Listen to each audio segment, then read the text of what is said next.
Eu quero deixar uma palavra de Deus para a sua vida. Pode ter certeza que se você crer, Deus vai fazer milagres na sua vida por causa desta palavra que eu vou te dar agora. É uma palavra um pouco longa, mas vou trabalhar resumidamente, tentar resumir o máximo para concluí-la. Essa palavra tem 2 pontos, mas ela começa com uma pequena introdução. E eu quero falar sobre sucesso. E nós estamos começando um ano. Em alguns lugares já é 2024. E aqui, daqui a pouquinho, em outros lugares no Brasil também já começa 2024. São Paulo chega primeiro, Rio de Janeiro e assim por diante. Mas muitos lugares já é 2024. E nós estamos entrando num ano de 2024. E eu quero desejar a você que seu ano de 2024 seja muito melhor do que foi 2023. Eu não estou dizendo que não vai ter lutas e dificuldades. Poderão vir problemas ainda maiores. Mas o que define uma pessoa de sucesso não é o tamanho da luta, ou o tamanho do problema, ou o tamanho da crise, mas é a capacidade que essa pessoa tem de sair, de resolver os conflitos, de entender o momento e não baixar a cabeça diante dos problemas. Sabe o que acontece com as pessoas fracassadas? Elas fracassam diante da oportunidade. Problemas nunca deveria ser chamado de problemas. Existe uma palavra que chama-se crise. Vamos chamar problema de crise, ou crise são os problemas que todos os dias vêm e as pessoas vivem em crise. Muitas pessoas vivendo em crise. Crise financeira, crise moral, crise espiritual, crise relacional, crise de saúde. Há um problema de crise generalizado. Mas na língua chinesa a palavra crise não existe. Existe o termo chamado, traduzindo em oportunidade. Então não tem a palavra crise, tem oportunidade.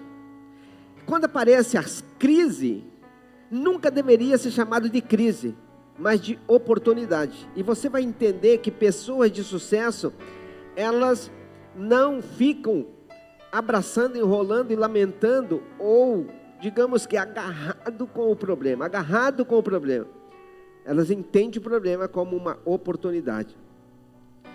E a gente precisa de algumas coisas para entender o que é sucesso. O que é sucesso? Quando eu estou falando de sucesso, eu não estou falando dos popstars da vida. Eu estou falando de sucesso de verdade. Exemplo. Uma mãe que cria um filho e esse filho se dá bem na vida, essa mãe foi bem sucedida. Cumpriu o seu papel, bem sucedida. Mas ela não tem dinheiro, e daí? Ter dinheiro nem significa ser rico. Tem mais essa também. Tem muita gente que tem dinheiro, mas é muito pobre. Se uma pessoa, por exemplo, ele é crente, aceita Jesus, e ele cultiva a sua vida espiritual, e vive com Jesus, e ele morre com Jesus, esse é um exemplo de bem-sucedido na vida espiritual. Também pode ser um exemplo de bem-sucedido alguém que aceita Jesus, passa pelos perrengues, mas sempre cai e levanta de novo e permanece de pé. Não vive caído, não vive no fracasso, vive no sucesso, ou tirando sempre as vitórias no meio da luta. A pessoa, por exemplo, de sucesso, ela é uma pessoa que sai do comodismo. Ela não fica acomodado numa redoma de fracasso, mas ela sai do comodismo. Ela toma a iniciativa de fazer coisas que vão dar benefícios em todos os sentidos. Pelo menos 3 benefícios precisam ser olhados na vida de uma pessoa: benefício relacional, benefício financeiro, benefício espiritual. Ela precisa desses benefícios. Mas acontece que nós vivemos numa população adoecida, com 2 tipos de doenças principais: é a doença emocional e a doença física. Isso é um problema seríssimo da nossa população mundial. Duvida? Me fala uma casa que não tem pelo menos um dipirona. Isso é normal? Não, não é. Não é normal. Normal seria as casas não precisarem de ter remédio. Todo mundo saudável. Mas aonde não tem saúde, precisa ter um subterfúgio. São os remédios. E além disso, além dos dipironas da vida, que tem outros tipos de remédio, existe também os antidepressivos, que as pessoas precisam dos antidepressivos, que está sempre com tédio, com ansiedade, com medo, apavorado, cansaço extremo, com fadiga. Então nós vivemos numa população doente. Então nós temos uma doença física e uma doença emocional. Isso sem falar que a doença espiritual é basicamente completa, com exceção daqueles que aceitam Jesus e andam fielmente com Jesus. Isso tem saúde espiritual. Então nós vivemos no meio de uma população adoecida. Mas uma pessoa de sucesso, ela tem pensamentos proativos. Quer seja ela crente, por exemplo, o crente de sucesso é aquele que em todas as circunstâncias ele ora, sobre qualquer coisa ele ora, ele busca a Deus. E quando tem um problema, ele não vai reclamar, murmurar, chorar e ficar lamentando, ele vai orar ao Senhor, ele vai buscar a Deus, até encontrar saída. E se não encontrar, ele continua orando, porque ele é um crente de sucesso, ele é bem sucedido com Deus. Tem muita gente que chega até morrer degolado, não tem problema, mas ele não negou a fé, porque ele é bem sucedido, foi bem sucedido. Os apóstolos apanharam, foram presos, outros morreram na prisão, bem sucedido, não negou Jesus, não negou a sua fé. Pessoa de sucesso tem convicção, pessoas de sucesso, ele tem convicção das coisas. E ainda, uma pessoa de sucesso, uma pessoa bem sucedida com Deus, são pessoas que analisa as coisas, identifica, ela monitora, ela define o seu crescimento, ela tem começo, meio para o fim, ela não fica perdida, ele sempre tem um foco. Então pessoas de sucesso, ela sempre descobre os sabotadores da sua vida. O que são sabotadores? Por exemplo, vamos falar de um sabotador. Você vai tomar uma iniciativa, alguém diz, não vai dar certo, é um sabotador. Não concordo com você, é um sabotador. Se você entra na pilha, você já não toma iniciativa porque alguém não concorda. E daí, se alguém não concorda, você não tem convicção? Se uma pessoa de sucesso, ele tem convicção, ele não está nem aí para diversas opiniões, que opinião todo mundo tem, mas ninguém coloca a mão no arado. É você que precisa tomar iniciativa, analisar, descobrir sabotadores e tomar iniciativa da sua própria vida, implementar as vigilâncias das coisas. Neemias fala sobre isso, no capítulo 4 de Neemias, ele fala sobre isso no capítulo 6, que eles estavam reconstruindo o muro. O capítulo 4 inteiro trata de reconstrução.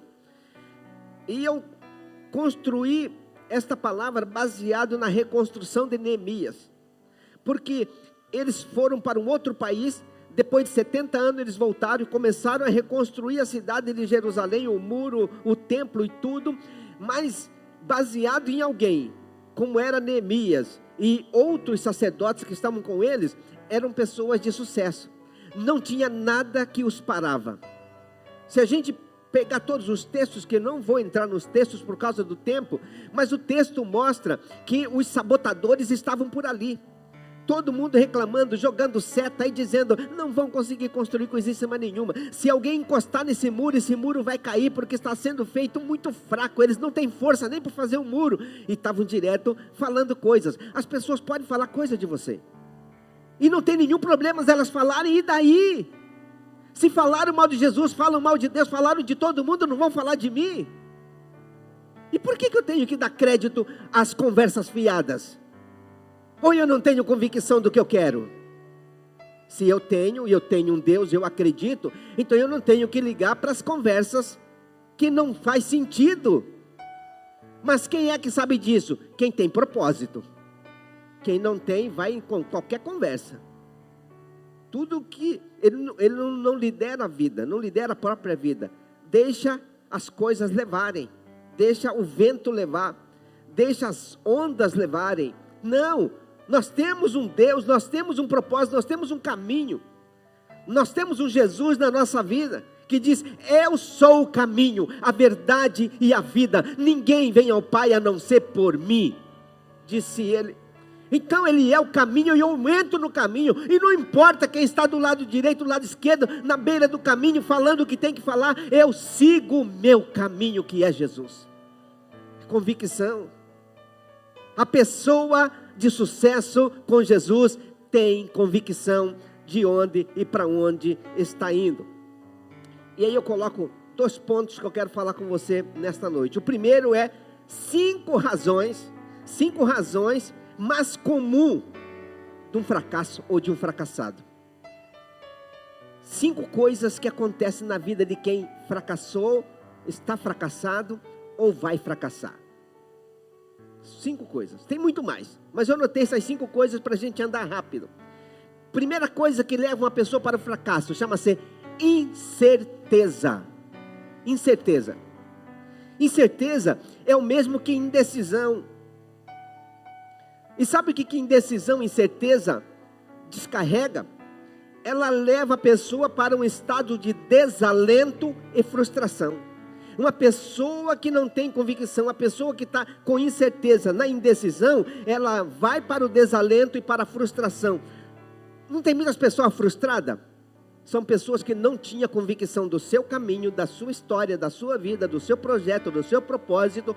E aí qualquer coisa que balançou, desmotivou, e a pessoa: eu estou sentindo fracassado, estou me sentindo fracassado. Olha, eu fui fazer um negócio, não deu certo. A pessoa tem um sentimento de que fracassou, porque não tinha convicção. Ele não tinha essa convicção, ou seja, incerto. A incerteza destrói muita gente. Se você é alguém que não tem convicção, ou seja, pessoas indecisas, pode ter certeza que o fracasso vai bater na sua porta. E aí começa aquele negócio: eu não sei, eu acho que não vai dar certo, estou muito confuso, sei lá, o que vai acontecer, não sei, eu estou perdido, estou perdida. Pessoas assim são pessoas que fracassaram, estão no fracasso, ou vão fracassar. Não deixa nunca a indecisão tomar conta da sua vida. Pensa numa pessoa indecisa. Pega o carro a 70 por hora, aí tem um Y para a direita e para a esquerda, ele não sabe para onde vai. Vai chegar no Y, vai passar por cima do Y, porque não vai nem para a direita nem para a esquerda, que não sabe. Ou talvez vai para um lugar onde não deveria ir. E o que acontece quando ele pega essa estrada que não deveria ir? E o retorno fica só a 3, 4 quilômetros. Não tem lugar assim? Tem. Eu estive na avenida em São Paulo, esqueci o nome da via lá, se é Via Dutra, uma delas lá, e tinha que virar para a esquerda, e o contorno era muito incerto, e aí nós perdíamos esse contorno, e tinha que andar mais 5 quilômetros para pegar um outro contorno para voltar, porque não tem retorno, igual aqui nas ruazinhas, que você vai, parou, vira à esquerda, vira para a direita, aqui está tudo certo. Você pega aquelas avenidas lá, não tem retorno, você vai andar 5 quilômetros, vai andar 8 quilômetros para fazer um retorno. Mas a indecisão, é isso que acontece com a vida das pessoas. Elas estão indecisas, fracassam, e aí perde muito tempo, muito tempo. Aí tem que começar a cavar tudo de novo, ou desiste, não vou mais orar, não deu certo, eu não vou mais mexer com esse negócio não, vou trocar de ramo, isso não é o meu ramo mais, porque não deu certo. Aí vai passar aperto, necessidade, porque fracassou. Pessoas indecisas fracassam. ou estão fracassados, ou vão fracassar. Se você é alguém que preserva ou conserva, ou que cultiva a indecisão, pode ter certeza que você está no caminho do fracasso. Ou fracasso financeiro, espiritual, moral. O fracasso pega quem vive na indecisão. A segunda coisa que vai acontecer, ou já aconteceu com pessoas que fracassam, chama-se cansaço. Existe cansaço físico, cansaço espiritual, cansaço emocional.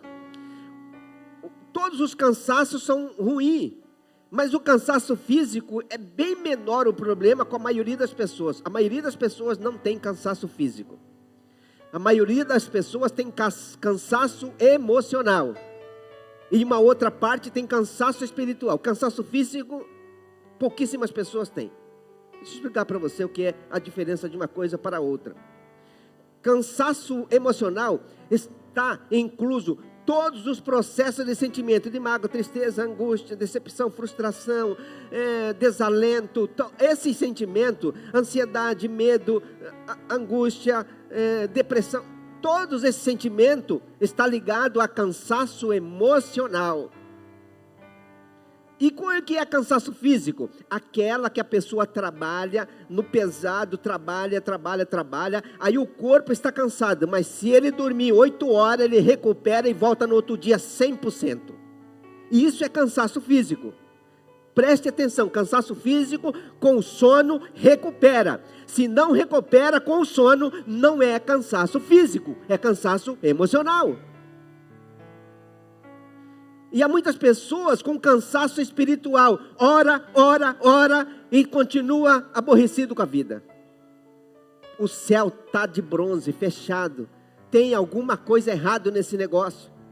E aí precisa descobrir o que é que está errado, para consertar, porque senão não vai dar alento nenhum, vai continuar cansado, vai viver nesse desalento sempre. Isso é muito ruim. A terceira razão que leva a pessoa ao fracasso, ou já está no fracasso, ou vai fracassar, chama-se expectativas frustradas, ou maldição da expectativa.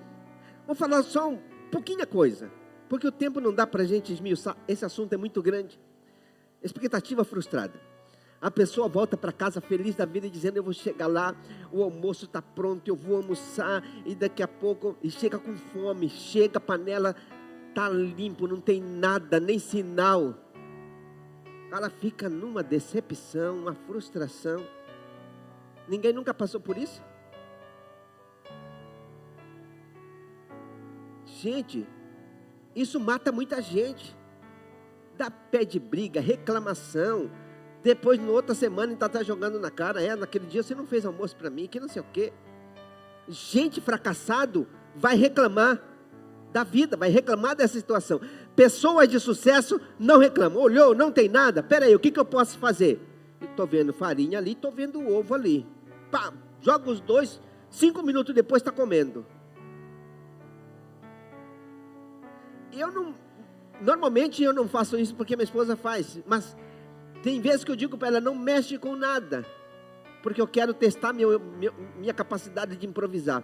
Chego e coloco as coisas, faço funcionar. Já fiz isso algumas vezes. Digo para ela: não mexa com nada, deixa limpo. Eu sempre quero testar minha capacidade de me reinventar em situações difíceis. Mas tem gente que parte para a briga se não atendeu. Eu quero sair, eu vou sair, programou para sair, diz assim: não tem combustível. Não é possível, que não sei o quê. E aí sempre que chegou a minha vez de sair, é desse jeito.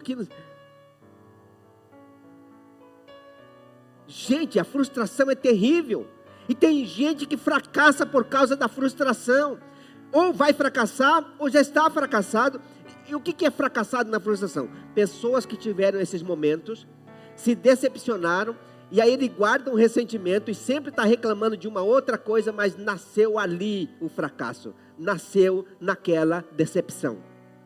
E aí vive a vida reclamando das outras coisas, reclamando da vida, porque um dia se decepcionou, fracassou. Se você não descobre isso para restaurar, para curar, para acabar com isso, para mandar embora, para pedir perdão, consertar tudo isso, você vai viver a vida reclamando e não sabe nem por quê. Porque um dia fracassou. Tem que consertar a vida. É preciso fazer consertos. Sabe qual é a quarta coisa mais terrível de alguém que fracassou? Ou que vai fracassar? Chama-se entulho. Entulho. O que é entulho? É o que fiz a mensagem baseada na história de Neemias. Entulho, o que acontecia lá com eles. Por exemplo, todo mundo aqui já viu construção ou constrói e tem construtor aqui dentro. Lá em casa, por exemplo, nós fizemos uma pequena reforma lá na área, tá? E tiramos aterro, tal. Nós conseguimos jogar fora mais ou menos 8 caminhões de entulho. Agora o povo de Israel fizeram o muro inteiro da cidade, mas cercou uma cidade fazendo muro. Fez o templo, fez várias outras construções. E durante o tempo que estavam construindo, não estavam juntando entulho, só estavam construindo, porque queriam construir rápido, e fizeram de fato muito rápido.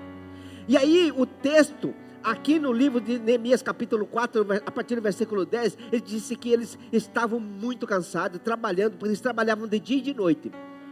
A história é muito longa, mas eles trabalhavam de dia e de noite, e quando trabalhavam, eles trabalhavam assim. O texto diz que com uma mão eles assentavam tijolo e com a outra mão eles seguravam na espada. É uma maneira de escrever para dizer que eles estavam atentos o tempo inteiro por causa dos inimigos que estavam à volta, para guerrear a qualquer momento. E a Bíblia diz que se assim eles tocassem a trombeta, todo mundo se juntava imediatamente no mesmo lugar para começar a se defender. Mas a história é que se você tem uma construção, você tem entulho. É impossível construir sem entulho. Todos nós estamos construindo a vida, todos nós ajuntamos entulho. Agora, o que é que fazemos com entulho? Lá na sua casa, quando vai construir, vai juntando aquela sujeira, aí você fala para o pedreiro, tira os entulhos daqui. O pedreiro vai e tira. Aí arruma um caminhão, enche uma caçamba daquele lá, o caminhão de entulho vai e leva, daqui a pouco juntou de novo. E tem que tirar.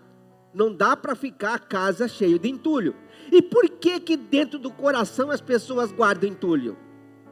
Por quê? Como é que pode guardar entulho? Eu aprendi isso já tem um pouco de tempo. E aqui, eu tenho aqui meu filho e minha esposa ali, que acompanha de perto. Se tem um negócio que eu não guardo, é o tal do entulho. Não guardo, gente. Eu dou um conselho para você, não guarde entulho. Vou dar um exemplo de entulho aqui para você. Alguém chega e me xinga, reclama, fala mal de mim. Aí eu escuto tudo isso. Sabe o que eu faço com tudo isso que eu escuto? Como se eu nunca tivesse escutado, nunca ouvi nada. Entra aqui, sai aqui. Não dou a mínima. Nem chego na pessoa para dizer assim, por que você está reclamando de mim? O que eu fiz? Nem isso eu faço. Por quê? Se eu der ouvido para um negócio desse, eu estou juntando entulho. E eu não posso juntar entulho. Eu não trabalho na prefeitura, no caminhão de lixo para juntar lixo. Não faço isso. O lixo a gente pega e joga fora. Por que guardar dentro da gente? Todo mundo guarda entulho. E eu já guardei também. Eu estou dizendo isso porque eu já fiz isso. E pode ser que ainda pode escapar algum entulho para eu guardar. Mas normalmente eu não faço isso. Não guardo mágoa. Não guardo ressentimento. Para que guardar isso? É entulho. Se você guarda mágoa, ressentimento, você está no sal. Você é um candidato ao fracasso. Se você guardou, você já vive fracasso. Não é uma pessoa 100% livre. 100% livre, não é. É alguém com níveis de fracasso. E se guardar entulho, vai fracassar mais ainda. Por isso que a vida para muitas pessoas é ruim.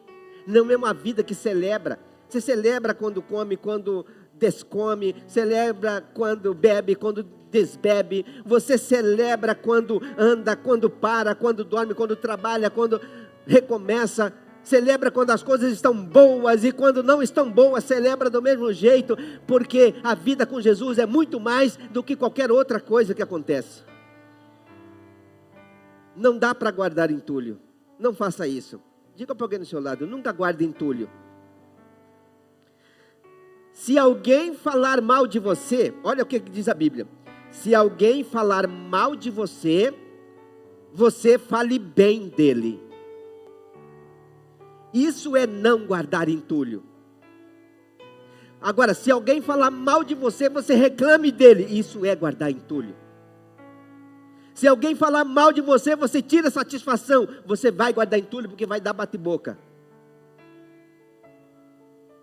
Quem está me entendendo aí?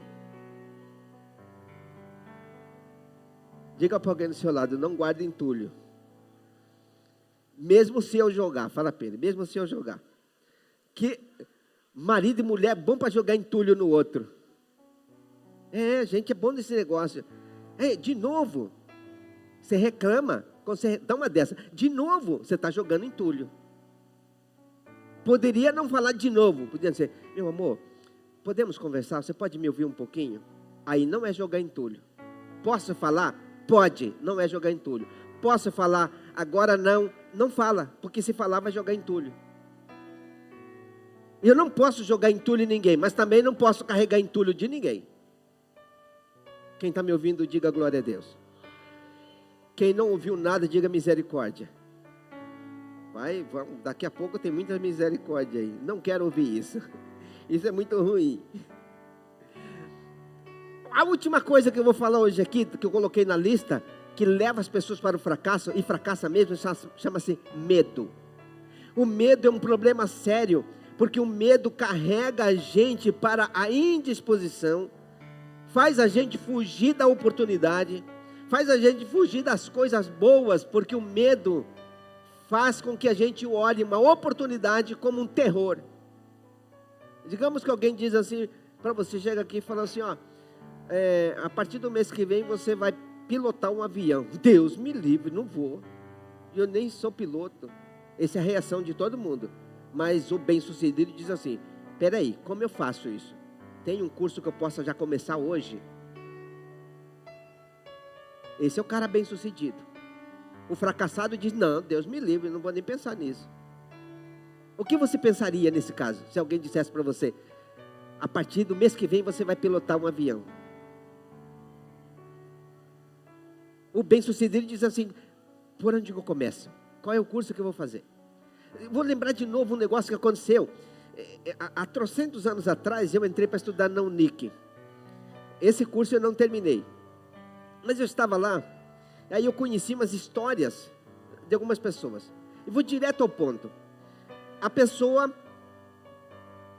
precisava precisava de alguém que entendesse de computador. Precisava entender de computador, para naquelas gráficas bem chique mesmo, entrar, fazer todo o trabalho e imprimir todas as coisas através do computador. Ele precisava fazer impressão, todo o serviço da gráfica. E aí, alguém disse para ele, fulano está precisando de um funcionário. Ele disse, e eu vou lá, a vaga é minha. Aí ele chegou lá, a pessoa falou para ele assim, olha, tem a vaga assim, assim, você precisa entender bem do computador, porque é assim que funciona todo o processo. Ele falou, é comigo mesmo, eu entendo, pode deixar comigo. Ele nunca tinha batido uma tecla no computador. E disse que no outro dia ia trabalhar e ia mexer no computador. O cara é louco ou é bem sucedido? Um cara que tem visão. Sabe o que ele fez? Voltou para casa, pegou o computador do amigo dele, vazou à noite, desde aquela hora da tarde, ele trabalhou, estudou, foi lendo, foi fazendo os negócios, foi tentando digitar, e ligava para o amigo dele, explica um negócio para mim assim, amanheceu o dia aloitado com o computador. No outro dia cedo ele estava lá, para trabalhar. O patrão chegou, está aqui, tá. Aí ele não entendia daquele computador, falou assim, como eu estou novo aqui hoje, o senhor só me explica como que liga, como que faz os negócios aqui, tudo para mim aqui, que aí vai ficar mais fácil para mim. O cara ligou tudo, explicou para ele, ele começou, apanhou para chuchu naquele primeiro dia. No outro dia, ele passou a noite de novo, estudando. Aí no segundo dia, ele já conseguiu fazer os serviços, e aí o cara virou dono da gráfica. Você faria isso? Não, não é de jeito nenhum. Eu também não faria. Que eu acho que eu sou um camarada assim de visão, mas desse tanto é demais. A pessoa bem-sucedida, ele detecta oportunidade. Mas o fracassado rejeita até um prato de pudim. Não, não quero não, é muito para mim. É muito para mim. O medo é um problema seríssimo, mas deveria ser algo maravilhoso. Tem muitas histórias de medo, mas eu vou colocar mais uma história de não ter medo, porque esse do camarada do bem-sucedido não teve medo de encarar a oportunidade que ele não sabia nem como fazer. Por isso eu falei para você, se alguém parecesse, a partir do mês que vem você vai pilotar um avião. Não, não vou de jeito nenhum. Mas o cara pegou para trabalhar com computador sem nunca ter tocado uma tecla. Isso é uma história que ele contou. Bom, Jericó caiu totalmente. Eles rodearam Jericó várias vezes, não, no último dia gritou, e quando gritou, os muros caíram. Sabe por que caiu? Porque eles tiveram coragem. Mas é uma loucura que nós talvez não faríamos isso. Hoje nós temos os muros, tipo essa parede assim, o muro tem 12, 13 centímetros de largura e 2 metros de altura. Empurrar um muro desse, qualquer um derruba. Mas o muro de Jericó, os teólogos me ajudem aí, se eu não esqueci, ele era 3 metros de largura, tudo de pedra, e 6 metros de altura, para derrubar no grito. Mas era o grito que derrubou Jericó? Não, Deus derrubou Jericó. Mas quem acredita, só vai. Deus falou, vai, circula, e depois no final vocês gritam, que vai acontecer. Eles foram, fizeram direitinho, e aconteceu, o muro caiu. Agora pensa, se a gente tivesse um muro de meio metro de largura, para você empurrar ele, vou derrubar esse muro. A gente nem tentaria. Mas eles foram porque eles acreditaram na palavra de Deus. Eles acreditaram na palavra do profeta. Então, quando o profeta diz assim, grita que vai acontecer, Josué falou, vai acontecer, eles acreditaram e aconteceu. A Bíblia diz que a palavra de Deus é a verdade, é reta. Quando nós acreditamos na palavra de Deus, ela funciona, ela muda a nossa história. E agora eu vou falar em rápidas palavras, porque vou gastar só 15 minutos para concluir isso aqui. 5 maneiras de pagar o preço para ter sucesso. Gente, esse assunto aqui, essa outra 5 aqui, é um assunto assim, bem extenso, com várias histórias, mas não vai dar tempo. Vou resumir, mas vou falar. 5 maneiras de pagar o preço para ter sucesso. Vamos à primeira. Primeira maneira para você, a receita perfeita para ter sucesso, é nunca andar sozinho. Nunca andar sozinho. Não ande só. Não ande só. Primeira companhia que você precisa, chama-se Jesus de Nazaré. Não ande sozinho. Sozinho você não vai conseguir.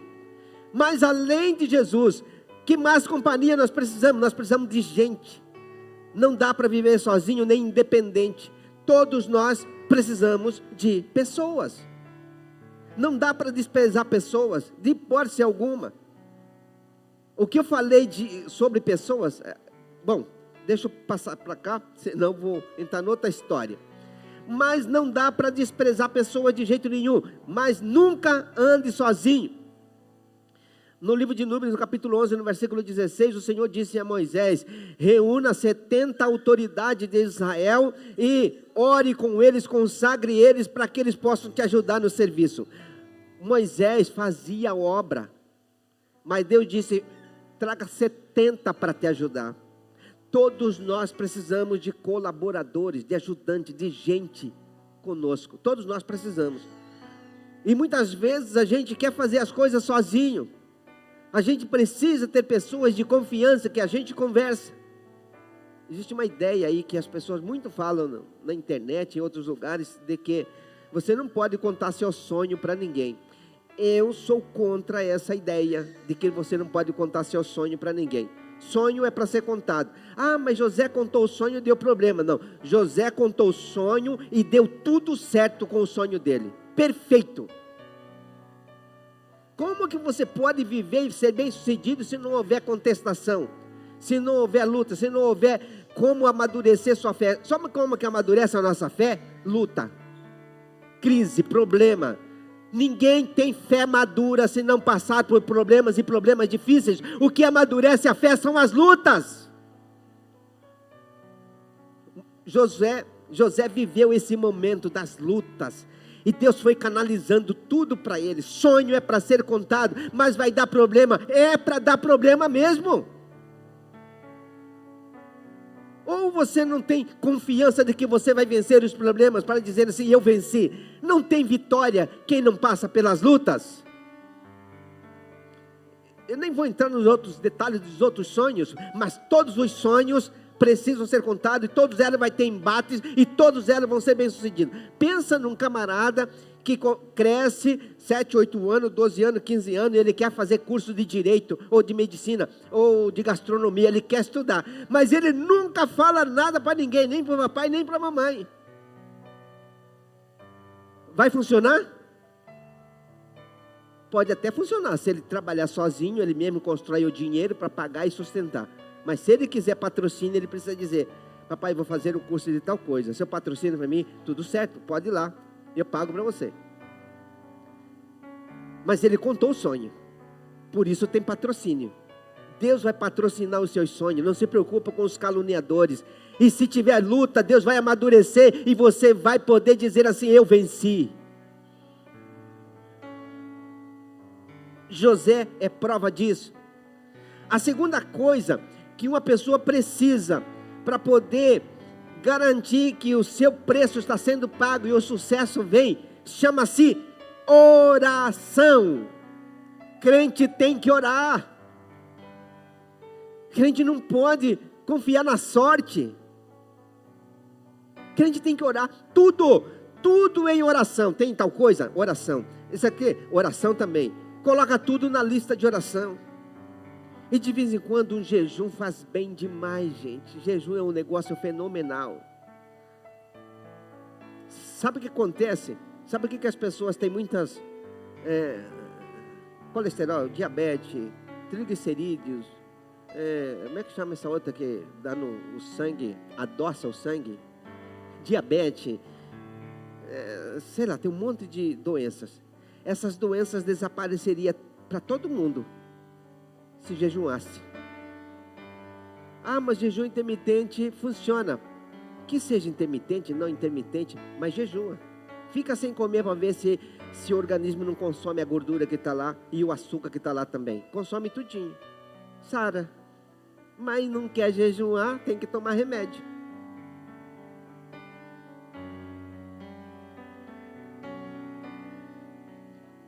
A oração é a chave do avivamento. No livro de Neemias, no capítulo 4, no versículo 9, diz assim, mas nós oramos ao nosso Deus e colocamos homens para ficarem na vigia contra os inimigos. É preciso orar.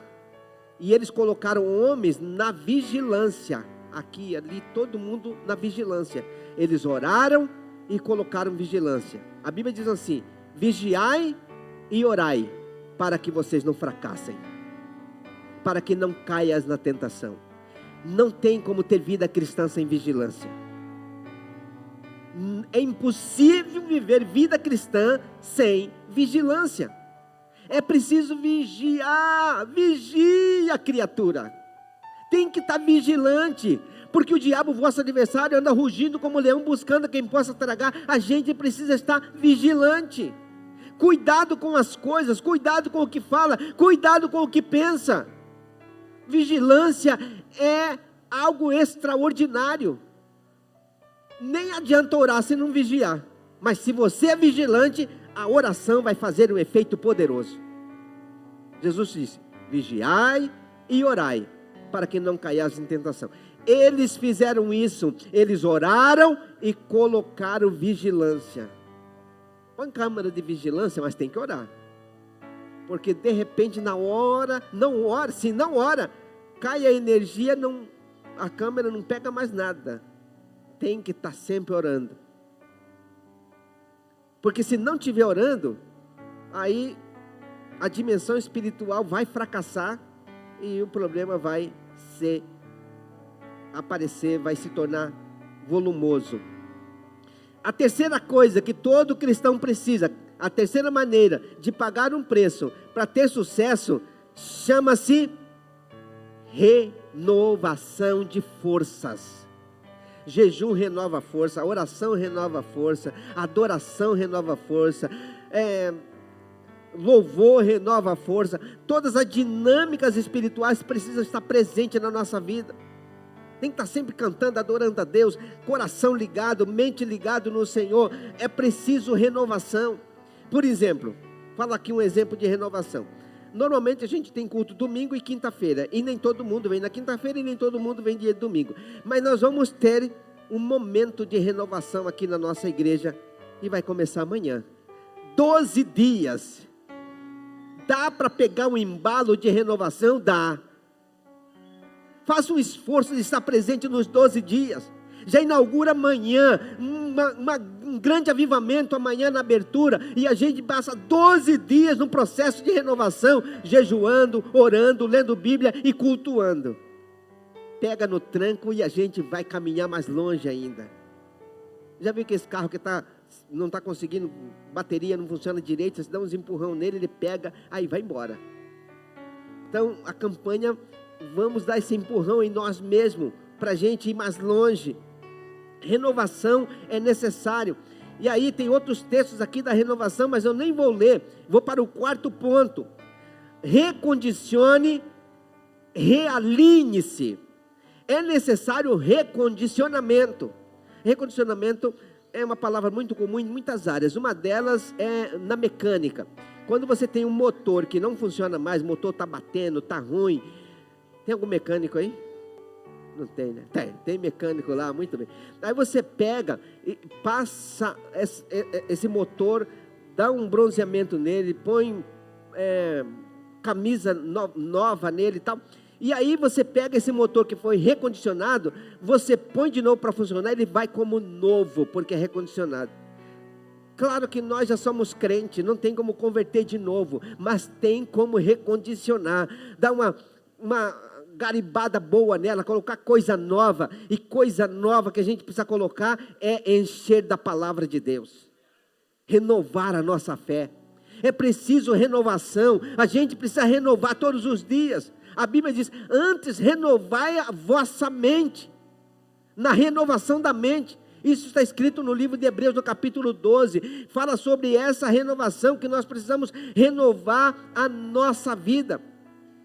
Não vos conformeis com este mundo, mas transformai-vos pela renovação da mente, para que experimenteis qual seja a boa, agradável e perfeita vontade de Deus. A renovação é importante demais para as nossas vidas. Nós precisamos renovar as nossas vidas. E aí, nós precisamos de ler Bíblia. Ler Bíblia. Eu sei que os irmãos lêem Bíblia. Glória a Deus, amém? E agora ainda é mais fácil para ler Bíblia. Quem não acha tempo ou não conseguir enxergar as letras, pode escutar a Bíblia em áudio. Porque a Bíblia diz assim: bem-aventurados que leem, bem-aventurados que ouvem e bem-aventurados que praticam, porque os dias estão próximos. Então, se você não consegue ler, escuta a leitura. Eu sempre lembro da minha mãe não sabia ler nem escrever, mas ela sabia de Bíblia, porque era uma tarefa para todos os filhos. Você vai ler tantos capítulos para mim todo dia, ou tal dia você, tal dia você. Ela colocava todo mundo para trabalhar para ela. Todo dia ela tinha muitos capítulos da Bíblia que ela escutava, porque a turma trabalhava para ela. E ninguém falava não para ela assim, e ela não era brava, mansa, tão meiga que era ela, mas ela pedia e os filhos atendiam. E lia a Bíblia, quer dizer, ela lia com a voz dos outros, mas é importante ler Bíblia. Então nunca deixe de ler a palavra de Deus. E aí eu quero terminar fazendo uma pergunta para você. Para você, quanto custa o preço para o seu crescimento espiritual? Quanto custa esse preço? Talvez seria o preço de se calar diante de um conflito, de uma briga, de uma confusão. Se cale. Talvez esse seria o preço. Talvez seria o preço de levantar de madrugada para orar e ler Bíblia, já que não dá tempo durante o dia. Faça isso. Eu conheço muita gente que ora 3 horas da manhã, que ora 2 horas da manhã, que ora 4 da manhã, que ora 5 da manhã. Porque é importante você encontrar tempo para Deus na sua vida. Porque vai chegar um dia, pensa aí, vai chegar um dia, a gente vai sair daqui, vai chegar lá, e diz assim, bater na porta, eu quero entrar. Como assim? Como assim você quer entrar? Eu estava lá o tempo inteiro, você não quis saber de mim, não me chamava para entrar. Você chamava pensamento impuro, chamava palavrão, chamava todo mundo para entrar, menos eu. E agora você quer entrar aqui no meu céu? Nós temos que convidar Jesus para morar em nós, e as coisas do mundo nada do mundo, só Jesus. Porque o dia que a gente sair daqui, a porta que vai ser aberta é do céu, e Jesus vai abrir essa porta para quem abriu a porta para Ele aqui. Por isso que Ele disse, eis que estou à porta e bato, se alguém ouvir a minha voz, abrir a porta, eu entro em sua casa, eu vou viver com Ele, e depois Ele vai viver aqui comigo. Isso diz a palavra de Deus. Bendito seja o Senhor. Quais tipos de contas têm vindo para serem pagas por você? Que tipo de contas você precisa pagar, ou já pagou, ou tem pago? Que tipo de oposição você tem enfrentado nessa conta? O que é enfrentar oposição? Existem inimigos que a gente não briga, foge, a gente foge. Correr de inimigo, exatamente. A Bíblia diz assim, fugir, ou corra de toda a aparência do mal. Fugir dos desejos da mocidade. O que quer dizer desejos da mocidade naquele texto? Sexualidade. Tudo que está ligado à sexualidade. Fugir dos desejos da mocidade, da modernidade. Então, inimigos a gente foge. A Bíblia diz assim, resistir o diabo e ele fugirá de vós. Mas fugir da aparência do mal. Se tem um negócio que tem aparência de mal, foge, corre para longe. E isso é pagar preço. Porque muitas vezes a gente vai correr de coisas que falam assim, poxa vida, que seria uma oportunidade, mas não é, tem que fugir. E a gente precisa correr. Terceiro, quais entulhos têm barrado o seu sucesso espiritual? O que você tem guardado que não deixa você prosperar no relacionamento com Deus? Para ser cheio do Espírito Santo, para ser batizado no Espírito Santo, para ser cheio da unção de Deus, para falar em línguas, para pregar o Evangelho, para viver uma vida cristã poderosa. O que é que está impedindo? O que é que encheu o espaço e não cabe mais a glória de Deus? O que é que preencheu o espaço e não tem mais espaço para a glória de Deus? Quarto e penúltimo, como você lida ou conserta os desgastes emocionais? Há muitas pessoas com muitos desgastes emocionais. Como você lida com isso? É hora de buscar o Senhor. É hora de fazer mudanças. E terminando, qual o seu próximo projeto, o seu próximo passo para viver uma vida de santidade com Deus na sua vida? Qual o próximo passo? O que você poderia fazer para mudar a sua história? História de fé, história de santidade, história de avivamento. Eu quero convidar você para ficar de pé. Nós vamos cantar. Nós vamos adorar a Deus. Enquanto você canta, você adora. Você pode colocar diante de Deus as mudanças que seria importante você fazer.